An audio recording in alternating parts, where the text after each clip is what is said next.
سلامونه ګرانو کتونکو، هیله لرو غوږ جوړ یاست.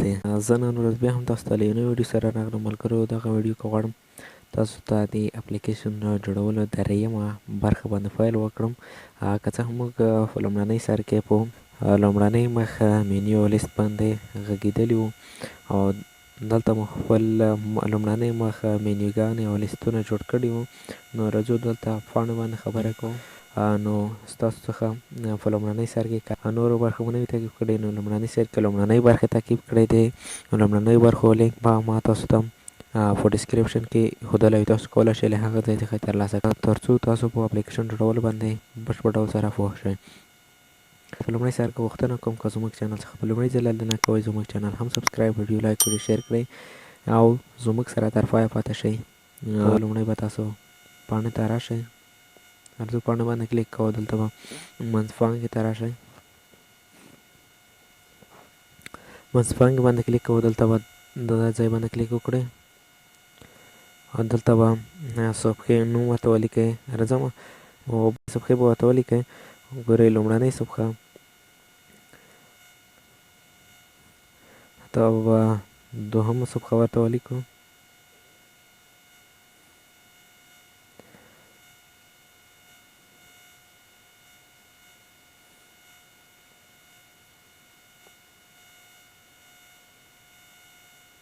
صفحه هم ورته لیکو.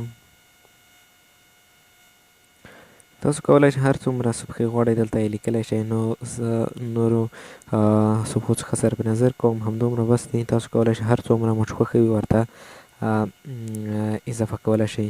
نو لومړنۍ سر کې د هیره نه وي، تاسو دلته د پنسل تاسو ته ښکاري، د ځای باندې کلیک وکړئ. نو دلته تاسو ته یو اپشن درکوي د شریکولو وړ. که په لومړنۍ سر کې دا چیک شوی نه و، نو تاسو که دا چیک کړئ دا ډول، نو تاسو به کومه صفحه شپږمه صفحه یا نورو صفحو کې د شریکولو وړ دا ځای مو چیک کړ، همدارنګه دا صفحه به له نورو سره د شریکولو وړ وي. او که چیرې که مو دا غیر فعال کړو، نو تاسو صفحه به د شریکولو وړ نه وي. نو راځو سمه ده، دا ځای باندې کلیک کوو او صفحه د شریکولو وړ ګرځوو. ټولې صفحې دا ډول انتخابوو تر څو د شریکولو وړ وګرځي.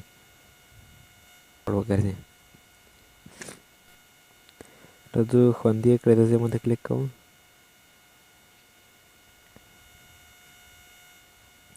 دلته به د پاڼې ډول باندې کلیک وکړئ تر څو د پاڼې ډیزاین ورته برابر کړو.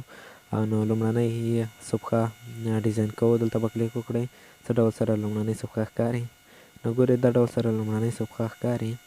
ګورئ لومړنۍ صفحه دا ډول سره ښکاره کیږي. نو تاسو کولی شئ دې ځای ته هم ډیزاین برابر کړئ او دلته لاندې هم کولی شئ ډیزاین برابر کړئ. راځو ډیزاین ورته برابر بیرته تللو باندې کلیک کوو. دلته به لومړنۍ سر کې لیک بڼه ورته انتخاب کړو، د لیکنې فانټس. راځو په د کینګ باندې کینګ ورته انتخاب کوو، ځکه دا موږ د فانټس نوم ته انتخاب کړی و. نو تاسو ته هم طریقه ښایم. نو ګورئ دا ډول سره د ځای باندې کلیک کوو، فانټس به تغییر شوی. ګورئ زموږ د صفحې فانټس تغییر شو. راځو بیرته تلل باندې کلیک کوو، دلته لاندې راځو، دې ته یو څو رنګه انتخاب کوو، دوه رنګه ورته انتخابوو. فرض کړئ دا ډول رنګ مو ورته انتخاب کړو، تاسو کولی شئ هر ډول رنګ ورته انتخاب کړئ. راځو دا ډول دوه رنګه ورته انتخابوو. نو لومړنۍ په ځای باندې کلیک کوو، صفحې تغییر شوي ده او که نه. نو ګورئ دا ډول سره زموږ صفحه جوړه شوه. کولی شئ د متن د صفحه تاسو ته ښکاري، لومړنۍ صفحه دې صفحې ته هم تغییر ورکولی شئ، د متن یا د لیکنې رنګ ته. راځو دلته به کلیک وکړئ، کولی شئ دلته هر ډول رنګ ورته انتخابولی شئ. راځم دا ډول رنګ ورته انتخابوم. راځو صفحه رنګ کوو.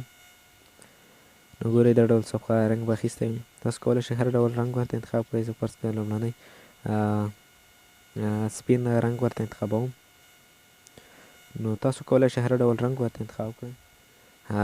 راځم دلته د ځای باندې به کلیک کوئ، تاسو ته پاس ښکاري، ځای باندې به کلیک کوئ. دلته تاسو لومړنۍ صفحه، دوهمه، دریمه، څلورمه، پنځمه، شپږمه صفحه ټولې دا ډول سره ډیزاین کړئ. زه راځم دا صفحې ډیزاین کوم، تر هغه پورې ویډیو سکیپ کوم. دا د موږ ټولو صفحو ته همدا ډول یو څه بل ډول ډیزاین هم برابر کړو. تاسو کولی شئ هر ډول ډیزاین خپلو صفحو ته برابر کړئ، نو کولی شئ ورته برابر یې کړئ. دلته تاسو ته تر 4 پورې رنګونه درکوي. دلته 4 پورې ورته انتخاب کولی شئ رنګونه، تر 2 پورې، تر 2 پورې او یو رنګ هم ورته انتخابولی شئ. هر څومره رنګونه تاسو غواړئ ورته انتخاب یې کړئ. راځو د لیک بڼې یا پوینټس انتخابول هم تاسو ته ښایم. نو لومړنۍ صفحه ګورو څه ډول سره ډیزاین شوي ده. دا ډول سره ډیزاین شو ملګرو. تاسو کولی شئ دلته د بکګراوند رنګ کوم لیکلی چې په صفحه باندې ترسره کېږي، تاسو کولی شئ د هغې ډیزاین هم ته تغییر ورکړئ. راځو د هغې ډیزاین تغییر هم درته ښایم. دې ځای باندې به کلیک وکړئ او دلته به راشئ. په دې ځای باندې به کلیک وکړئ د شلید د رنګ، دې ځای باندې به کلیک وکړئ. دلته کولی شئ خپلې صفحې ته تغییر ورکړئ. زه راځم دا ډول ډیزاین ورته انتخابوم. راځو پر صفحه رنګ کوو. نو ګورئ دا ډول ډیزاین به ورته انتخاب شوی. تاسو هم کولی شئ هر ډول ډیزاین ورته انتخاب کړئ. زما په سپین ډیزاین بهتر دی د نورو ډیزاینونو په پرتله. تاسو کولی شئ هر ډول ډیزاین ورته انتخاب کړئ. زه هم دا ډول ډیزاین ورته انتخابوم. نو ګورئ دا ډول سره صفحه ښکاره کېږي.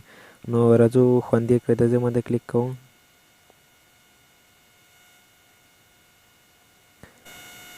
دلته به لیک بڼو باندې تاته خبره وکړم. لیک بڼه یې اضافه کول، لومړی به دلته راشئ، د دې باندې به کلیک وکړئ. دلته ګورئ موږ لیک بڼه اضافه کړې ده. تاسو که غواړئ د اپلیکیشن څخه اضافه کړئ لیک بڼه، نو تاسو لیکنې د خپل موبایل څخه اپلیکیشن ته اضافه کړئ. نو لومړنی سر کې به دا ځای باندې کلیک وکړئ تر څو د خپل موبایل څخه لیک بڼې اپلیکیشن ته اضافه کړئ. او که غواړئ د اپلیکیشن څخه لیکنې اضافه کړئ، نو دا ځای باندې به کلیک وکړئ. دلته په اپلیکیشن کې خپلې لیک بڼې یا پوینټونه موجود دي. نو دا ځای باندې به کلیک وکړئ. دلته دا تاسو ته ښکاري، دلته فاس دا نشان باندې به کلیک وکړئ. دلته تاسو زیات ډولونه پوینټسونه شته دی، دلته کولی شئ ورته انتخاب یې کړئ. زه راځم دا ځای باندې کلیک کوم، نه غواړم چې ورته انتخاب یې کړم. راځو د فایلونو څخه یا د خپل موبایل څخه څرنګه ورته انتخابولی شو. دا ځای باندې به کلیک وکړئ او دلته دا ځای باندې به کلیک وکړئ او دلته به